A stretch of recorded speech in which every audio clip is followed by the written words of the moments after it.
Hello students and welcome to your channel Om tutorials coaching. आज video में बात करने वाले हैं हम लोग रियलाइजेशन अकाउंट के एक न्यूमेरिकल क्वेश्चन की। देखिए प्रीवियस वीडियो में आपको इसका मैंने फॉर्मेट एक्सप्लेन किया था और आज आपको बताऊंगा कि न्यूमेरिकल क्वेश्चन के थ्रू उस फॉर्मेट में वैल्यूज कैसे पुट करेंगे। ये क्वेश्चन देखिए आपके स्क्रीन पे आ चुका है। ये मैंने डीके इक्वल बुक का क्वेश्चन लिया है। ये आप अपनी बुक में देख सकते हैं, आपको क्वेश्चन मिल जाएगा। और जिन बच्चों की बुक में ये क्वेश्चन नहीं है वो इस क्वेश्चन को कॉपीज में नोट डाउन कर लीजिए, क्योंकि इसमें क्वेश्चन में बहुत सारे नए टर्म्स भी आपको मिलेंगे जिसके बारे में भी आज आपको मैं एक्सप्लेन करूंगा। सबसे पहले क्वेश्चन इसका रीड कर लेते हैं।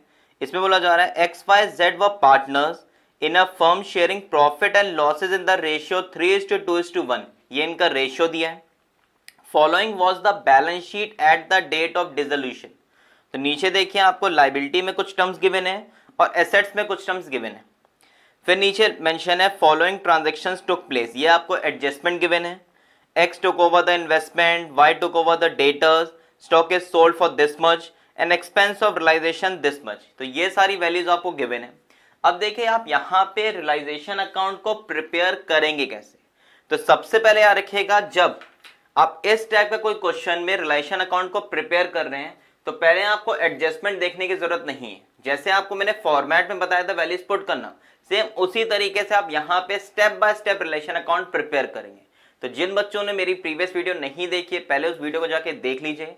ये आपको प्लेलिस्ट में मिल जाएगी कि जब तक देखिए आपको फॉर्मेट नहीं आएगा, बेसिक पॉइंट्स नहीं आएंगे, तब तक आपको न्यूमेरिकल क्वेश्चन करना नहीं आएगा। अब देखिए आपको यहाँ पे करना क्या है। सबसे पहला स्टेप होता है जितने भी टर्म्स आपको लायबिलिटीज में गिवन है उसके अपोजिट आप यहाँ पे उसे रिकॉर्ड करिए, और जितने भी टर्म्स आपको यहाँ क्रेडिट में एसेट्स में गिवन है वो सबसे पहले आप डेबिट साइड यहाँ पे रिकॉर्ड करेंगे।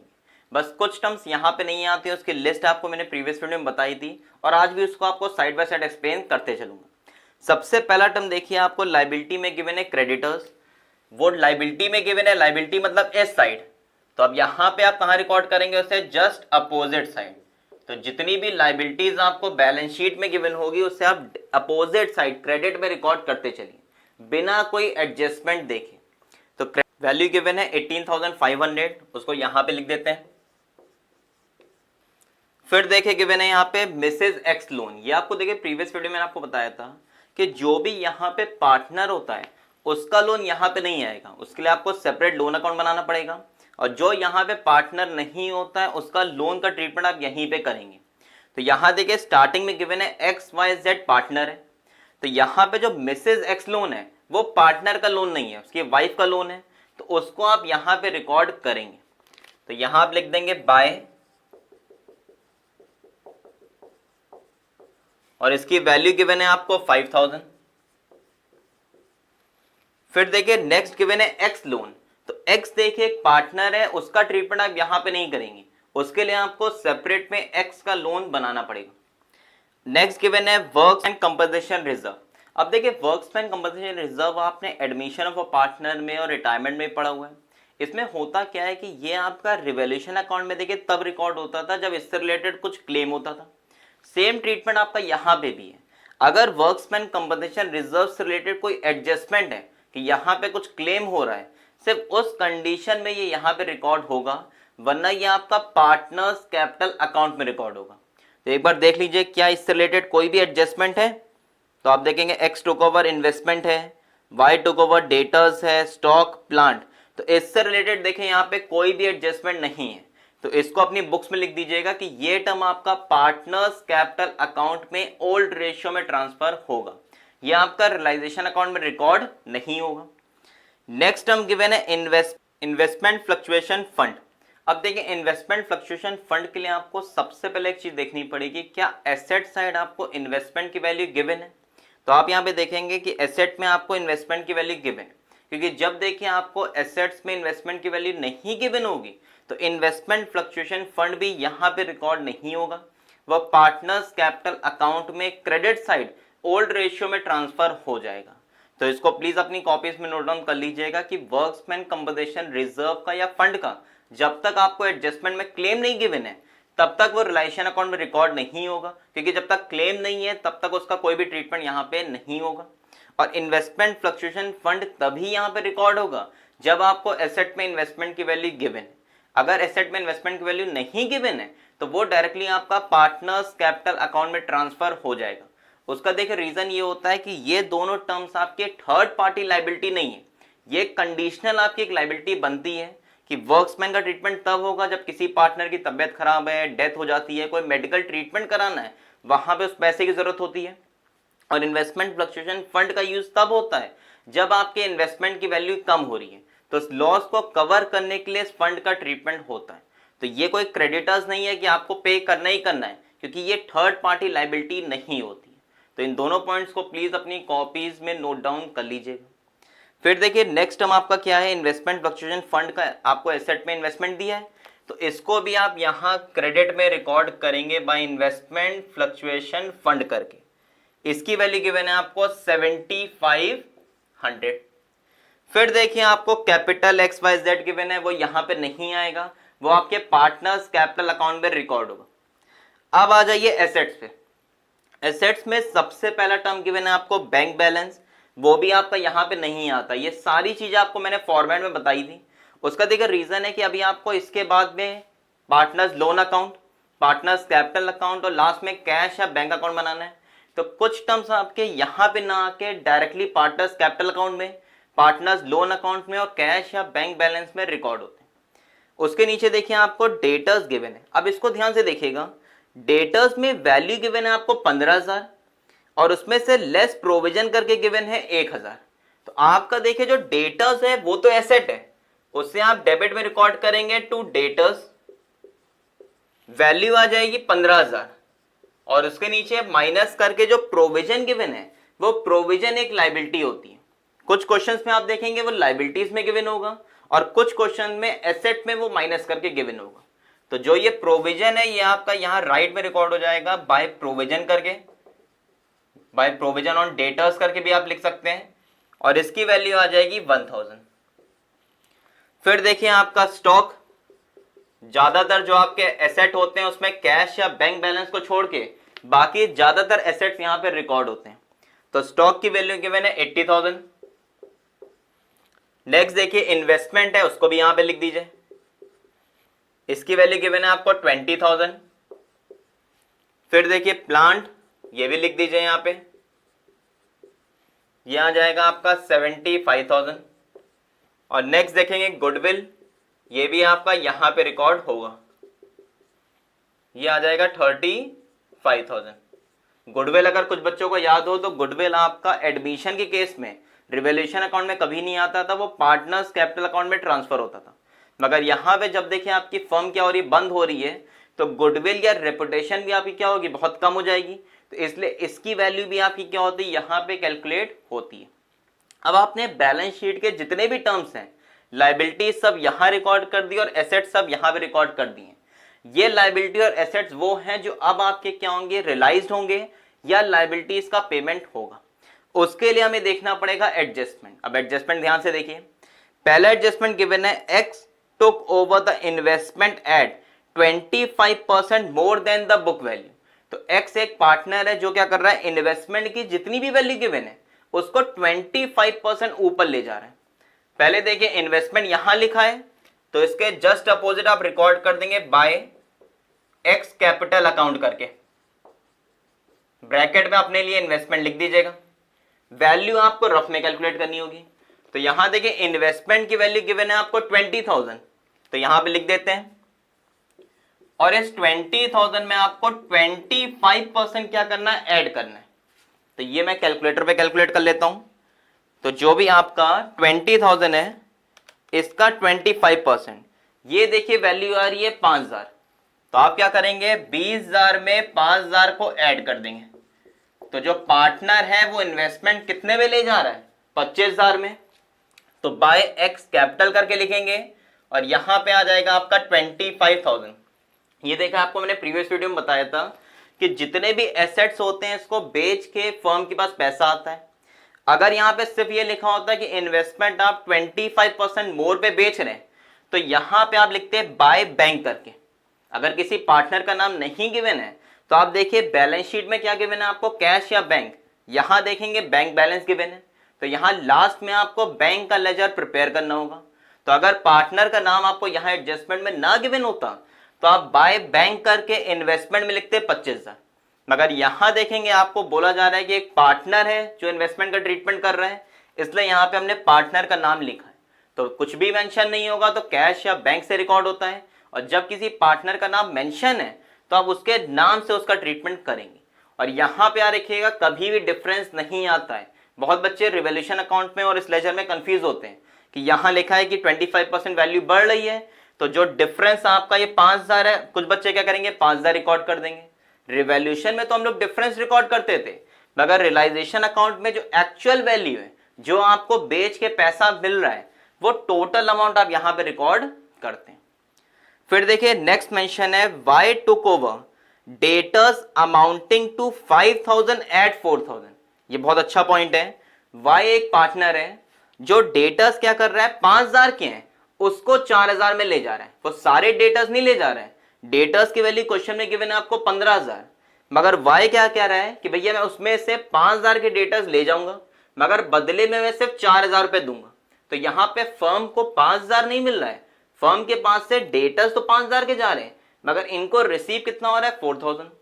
तो यहां पे आप रिकॉर्ड कर देंगे बाय वाई कैपिटल, क्योंकि वाई का नाम दिया है, ब्रैकेट में लिख दीजिए डेटर्स, और यहां जितना पैसा आपको मिलता है आप उतना रिकॉर्ड करेंगे। तो 5000 के डेटर्स थे, मगर आपको पैसा कितना मिल रहा है 4000, तो वो 4000 आप यहां पे रिकॉर्ड कर देंगे। फिर उसी के आगे कुछ और भी मेंशन है, remaining debtors realise 75% of their book value. अब आपको यहां पे रफ में कैलकुलेट करना होगा कि रिमेनिंग डेटर्स कितने। तो आप देखिए टोटल डेटर्स आपको बैलेंस शीट में गिवन है 15000 के, तो डेटर्स की अगर टोटल वैल्यू की बात करें तो 15000 है, और इसमें से कितने डेटर्स कम हो गए हैं। तो यहां देखिए एडजस्टमेंट में लिखा है कि वाई क्या कर रहा है, जो 5000 के डेटर्स है उसको 4000 में ले गया। तो आप यहां पे तो 4000 रिकॉर्ड करेंगे, मगर यहां पे जब वर्किंग नोट में माइनस करेंगे तो डेटर्स की एक्चुअल वैल्यू कितने की है 5000। तो यहां पे इसकी जो एक्चुअल वैल्यू होती है आप उसको माइनस करेंगे। अगर यहां पे लिखा होता Y took over debtors for 4000, 5000 का कोई भी ट्रीटमेंट यहां पे नहीं लिखा होता तो यहां भी 4000 आएगा और यहां भी 4000, मगर यहां पे जब स्पेसिफिकली मेंशन है कि उस डेटर्स की एक्चुअल वैल्यू 5000 की है, मगर मिल कितना है 4000, तो यहां पे जितना मिलता है लेजर में आप उतना रिकॉर्ड करेंगे, और वर्किंग में आप उतना माइनस करेंगे जो उसकी एक्चुअल वैल्यू है।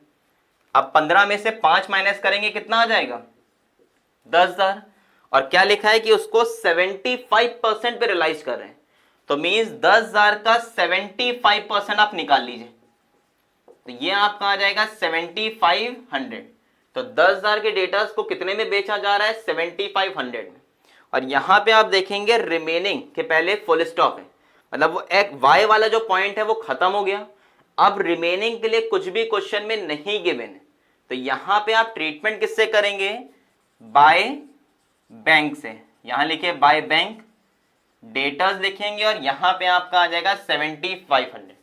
तो यहां पे तो देखिए बोला जा रहा था कि बाय क्या कर रहा है डेटर्स का एक पार्ट बेच रहा है, कितना फर्म को मिल रहा है 4000, और रिमेनिंग के लिए कोई नाम नहीं दिया है, कुछ नहीं दिया है, तो आप बाय बैंक करके रिकॉर्ड करेंगे। ये वर्किंग प्लीज कॉपीज में लिखते चलिएगा, बहुत बच्चों के लिए भी नया होगा कि स्टार्टिंग आप कर रहे हैं। इस टाइप के बहुत सारे पॉइंट्स अभी आपको आगे वाले क्वेश्चंस में भी मिलेंगे, तो इनको धीरे धीरे नोट करिए, अच्छे से समझिए, तभी आप उन क्वेश्चंस को कर पाएंगे। तो यहाँ डेटर्स के लिए बोला जा रहा है कि 15000 के डेटर्स थे, कितने के डेटर्स कम हो गए, तो जो एक्चुअल वैल्यू आप उसको माइनस करिए 5000, 10000 के जो डेटर्स हैं उसको 75% पे आप रियलाइज कर रहे हैं और उसको आप यहां पे लिख देंगे। नेक्स्ट देखिए मेंशन है स्टॉक इज सोल्ड फॉर 59। यहां पे कुछ नहीं बोला जा रहा है कि स्टॉक की वैल्यू कम हो रही है बढ़ रही है, एग्जैक्ट जो वैल्यू गिवन है वो आप यहां पे रिकॉर्ड कर देंगे। और किसी भी पार्टनर का नाम नहीं दिया है, तो यहां आप लिखिए बाय बैंक, यहां लिखिए स्टॉक, कितनी वैल्यू 59000, उस 59000 को यहां पे रिकॉर्ड कर दीजिए। नेक्स्ट गिवन है प्लांट इज सोल्ड फॉर 40000, तो फिर लिखिए बाय बैंक, ब्रैकेट में प्लांट लिख दीजिए। ये ब्रैकेट में आप इसलिए लिख रहे हैं ताकि आपको भी याद रहे और एग्जामिनर को भी याद रहेगा ये एडजस्टमेंट में कौन से पॉइंट का ट्रीटमेंट यहां पे कर रहे हैं। तो कितने में बेचा जा रहा है 40000 में, वो 40000 यहां लिख दीजिए। आई होप आपको समझ में आ रहा होगा। फिर देखिए एक लास्ट एडजस्टमेंट गिवन है expense on realisation amounting to 1000, तो एक्सपेंस ऑफ रियलाइजेशन मीन्स क्या होता है कि जो पर्सन इस लेजर को प्रिपेयर करेगा उसको आप कुछ पैसे देंगे, कुछ खर्चा करेंगे, तो यहाँ पे फर्म के पास से ये 1000 रुपये जाएंगे और जब पैसे जाते हैं तो वो हमेशा आपका डेबिट में रिकॉर्ड होता है। ये भी आपको मैंने प्रीवियस वीडियो में बताया था। तो यहाँ एक्सपेंस ऑफ रियलाइजेशन 1000 रुपये है, तो इसे आप रिकॉर्ड करेंगे टू बैंक, और जो भी आपके एक्सपेंस है वो 1000 रुपये आपके यहाँ पे रिकॉर्ड हो जाएंगे। उसी के आगे एक और चीज मेंशन है, it was also found that there is a liability of 8000 for damages which also had to be paid. तो यहाँ पे एक और लायबिलिटी थी आपके ऊपर जो आपके बैलेंस शीट में नहीं गिवन थी, इसलिए आपने यहाँ पे रिकॉर्ड नहीं किया, मगर वो 8000 रुपये भी आपको क्या करना है, पे करना है। तो यहाँ पे आप रिकॉर्ड करिए टू बैंक, एक लायबिलिटी आप पे कर रहे हैं डैमेजेस के लिए, और कितनी वैल्यू है इसकी, 8000 रुपये। तो इस तरीके से देखिए आपका रिलेशन अकाउंट प्रिपेयर होता है। पहला स्टेप, लायबिलिटीज यहाँ पे, सारे एसेट यहाँ पे, ये प्रोविजन वाला पॉइंट भी अपनी कॉपीज में नोट डाउन कर लीजिएगा, वर्क्समैन और इन्वेस्टमेंट का जो आपको मैंने बताया। फिर इस एसेट्स पे जो भी पैसे आपको मिल रहे हैं एडजस्टमेंट में, वो यहाँ पे लिखते चलेंगे। किसी पार्टनर ने रियलाइज किया है तो पार्टनर का नाम लिखिए, कुछ मेंशन नहीं है तो बैलेंस शीट में देखिए कैश गिवन है तो कैश करके, बैंक गिवन है तो बैंक करके, और जो लायबिलिटीज रिलेटेड पॉइंट गिवन है या कोई आप पेमेंट कर रहे हैं वो आप डेबिट में रिकॉर्ड कर देंगे। अभी भी देखिए आपका रियलाइजेशन अकाउंट कंप्लीट नहीं हुआ है। अब आपको मैंने जो प्रीवियस वीडियो के बिल्कुल लास्ट में एक पॉइंट बताया था, अब आपका उससे रिलेटेड एक ट्रीटमेंट होगा। वहां देखिए आपको मैंने बताया था कि जितने भी एसेट आप यहां पे लिखेंगे उससे रिलेटेड आप देखिए क्या आपको कोई एडजस्टमेंट गिवन है, उससे रिलेटेड जितने भी पॉइंट्स का एडजस्टमेंट गिवन होगा सिर्फ उसी एसेट को रियलाइज करके आप क्रेडिट में रिकॉर्ड करेंगे। मगर ये एप्लीकेशन आपका लायबिलिटीज में नहीं होती।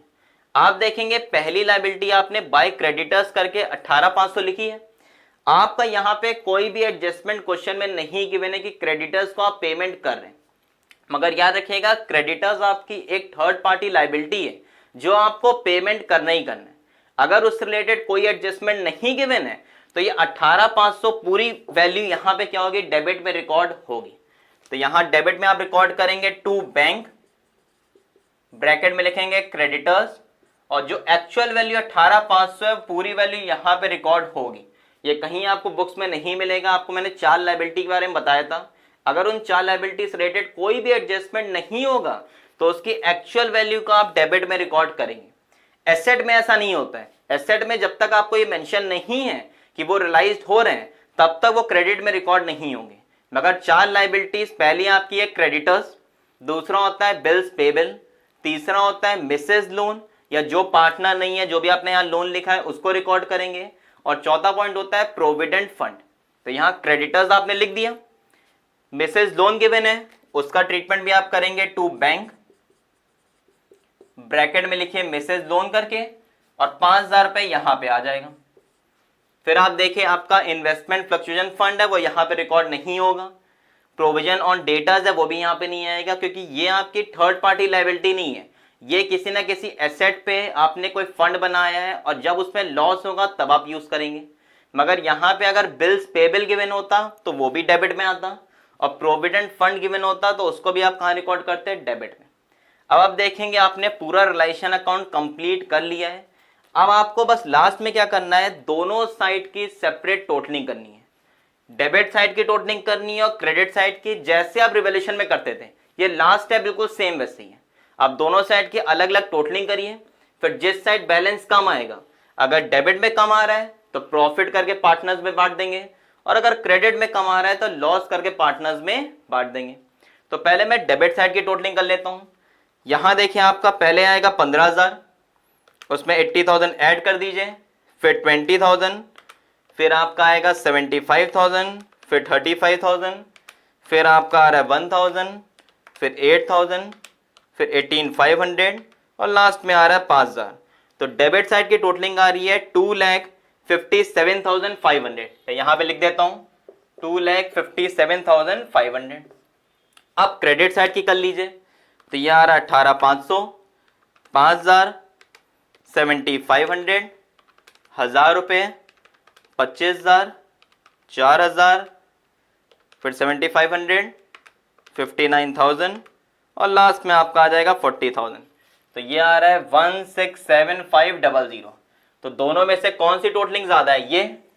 तो थोड़ी यहां स्पेस दे दीजिएगा दोनों में, और लास्ट में जो टोटल ज्यादा होता है उसको आप दोनों साइड लिखेंगे। तो ये आ जाएगा 2,57,500 यहां पे भी और यहां पे भी। बुक में भी एक बार चेक कर लेते हैं, बिल्कुल सही आ रहा है। अब इस टोटल में आप देखेंगे कि क्रेडिट में बैलेंस कम आ रहा है। तो जब भी क्रेडिट में बैलेंस कम आएगा तो उसको आप लिखेंगे by loss transfer to partners. और जो भी पार्टनर्स आपको क्वेश्चन में गिवन है, तो यहां देखिए एक्स वाई जेड गिवन है, तो यहां लिखिए एक्स वाई जेड। ये आप देखिए रिवॉल्यूशन अकाउंट में भी करते थे। तो आप क्या करेंगे, इस टोटल में से यहां पे जो एक्चुअली में आ रहा है उसको माइनस कर दीजिए। तो जो 90,000 आ रहा है, 90,000 पहले आप यहां लिखेंगे, और इसे आप ओल्ड रेशियो में जो क्वेश्चन में गिवन है आपका 3:2:1, उसमें आप यहां पे बांट देंगे। रिवॉल्यूशन अकाउंट में भी देखिए ऐसे ही करते हैं कि डेबिट या क्रेडिट में लास्ट में जो बैलेंसिंग भी कराती थी वो आप पार्टनर्स में बांटते थे। और यहां भी जब पूरा लेजर बन जाता है तो जो भी आपका डेबिट में या क्रेडिट में आएगा वो आप पार्टनर्स में ट्रांसफर कर देंगे, क्योंकि इसके बाद वो कहां पे रिकॉर्ड होगा? पार्टनर्स कैपिटल अकाउंट में। तो 90,000 बांट देते हैं हम लोग 3:2:1 में। एक मैं आपको शो कर देता हूं, यहां पे 90,000 लिखिए, मल्टीप्लाई करेंगे आप 3 से, और रेशियो कितना आ रहा है? 3:2:1। तो डिवाइड किससे करते हैं? इस पूरे रेशियो के टोटल से। तो 3 + 2 + 1 ये हो जाएगा आपका 6। तो ये अगर 90,000 इंटू 3 डिवाइड बाय 6, तो ये आपका आ रहा है 45,000। सेकेंड वाले का जब करेंगे तो यहां तो 90 रहेगा, बस ऊपर आप लिख देंगे 2 डिवाइड बाय 6, यह आपका आ रहा है 30,000। और लास्ट पे लिख ले, बस यहां पे आ जाएगा 1, तो यह आपका हो जाएगा 15,000। इस तरीके से देखिए आपका क्या होता है, रियलाइजेशन अकाउंट कंप्लीट होता है। आई होप आपको इस समय आ गया होगा। देखिए एक बार आपको जब बेसिक आ जाएगा तो क्वेश्चंस करने में मजा आता है कि यार मेरा आंसर आ रहा है। अगर मुझे बेसिक ही नहीं आता कि डेबिट में कौन सा टर्म आएगा, क्रेडिट में कौन सा टर्म आएगा, क्या चेंजेस हो रहे हैं, तो वो बहुत कंफ्यूज करता है, तब आपका मन भी नहीं करेगा क्वेश्चंस करने। तो सबसे पहला काम क्या करिए, आप मेरे प्लेलिस्ट में जाइए, इसकी जस्ट प्रीवियस वीडियो देखिए, उसमें आपको डिसोल्यूशन का मैंने पूरा फॉर्मेट बताया कि रिलेशन अकाउंट कैसे बनेगा, कौन से टर्म्स डेबिट में क्रेडिट में आते हैं, कैसे उसका पेमेंट आप करेंगे, थोड़ा बेसिक फॉर्मेट। और एक छोटी सी लिस्ट बताई थी कि उन टर्म्स का ट्रीटमेंट आप यहां पे नहीं करेंगे, उनका ट्रीटमेंट सेपरेट लोन अकाउंट में, पार्टनर्स कैपिटल अकाउंट में, या लास्ट में कैश या बैंक अकाउंट जो बनाएंगे आप उसमें करेंगे। और अब क्वेश्चन वाइज भी जब आप करेंगे तो कुछ नए टर्म्स आपको मिलेंगे। जैसे यहाँ पे आपको वर्क्समैन और इन्वेस्टमेंट का ट्रीटमेंट थोड़ा सा अलग है कि वो यहाँ पे रिकॉर्ड नहीं हो रहा है, तो वो आप देखिए जब क्वेश्चंस करते चलेंगे या आगे वाली जो वीडियोस में बनाऊंगा तो उसमें आपको बेसिक फंडा में बताते चलूंगा। तो सबसे इंपॉर्टेंट देखिए आपका ये रियलाइजेशन अकाउंट होता है, क्योंकि एक बार आपका रियलाइजेशन अकाउंट कंप्लीट हो गया, बिल्कुल सही हो गया, तो आपका partners loan account, partners capital account और लास्ट में कैश या बैंक अकाउंट जो बनाएंगे वो आपका बिल्कुल सही होगा, क्योंकि वो तीनों लेजर आपके इस लेजर पे डिपेंड करते हैं। तो ये लेजर अगर बिल्कुल मेरा सही है तो वो 3 लेजर्स भी मेरे बिल्कुल सही बनेंगे। तो इसको प्लीज कॉपी इसमें नोट डाउन करिए, और आपको नेक्स्ट वीडियो में मैं इसी से रिलेटेड कुछ और आपको पॉइंट्स बताऊंगा, कुछ फंडे बताऊंगा। तब तक के लिए धन्यवाद।